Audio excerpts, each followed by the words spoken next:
بسم اللہ الرحمن الرحیم۔ سوال یہ ہے کہ ایسے جائے نماز پر نماز پڑھنا کہ جس پر مکہ اور مدینہ کی تصویر بنی ہوئی ہو،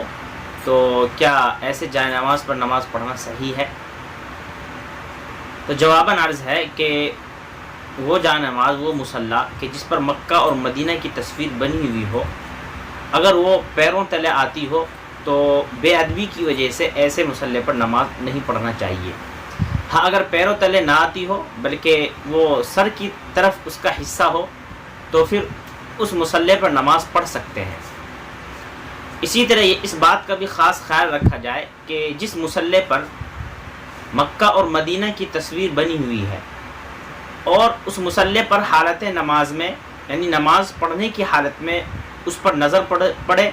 اور نظر پڑنے کے بعد مصلی کا، نماز پڑھنے والے کا ذہن اگر منتشر ہو جائے، کہیں اور پہنچ جائے، اس کی عبادتوں پر پہنچ جائے اور اس پر خیال چلا جائے، آدمی کا ذہن منتشر ہو کر وہ کہیں اور پہنچ جائے،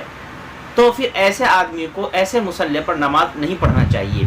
بلکہ بہتر صورت تو یہ ہے کہ وہ مصلی کہ جس پر مکہ اور مدینہ کی تصویر بنی ہوئی ہو اس پر نماز نہ پڑھیں تو بہتر ہے۔ ہاں، اگر کسی آدمی کا ذہن منتشر نہیں ہوتا اور خشوع خضوع کے ساتھ وہ نماز پڑھتا ہے اس مصلی پر اور اس کا ذہن ادھر ادھر نہیں بھٹکتا ہے، تو پھر ایسے مصلی پر نماز پڑھنے میں کوئی حرج نہیں ہے۔ خلاصہ یہ کہ جس مصلی پر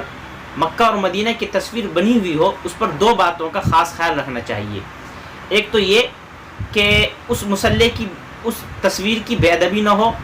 پہلی بات۔ دوسری بات یہ کہ اس مصلی پر نماز پڑھنے والے کا ذہن منتشر نہ ہوتا ہو۔ اگر ان دو باتوں کا خیال رکھا جائے تو پھر ایسے مصلی پر نماز پڑھنا درست ہے، اس میں کوئی حرج نہیں ہے۔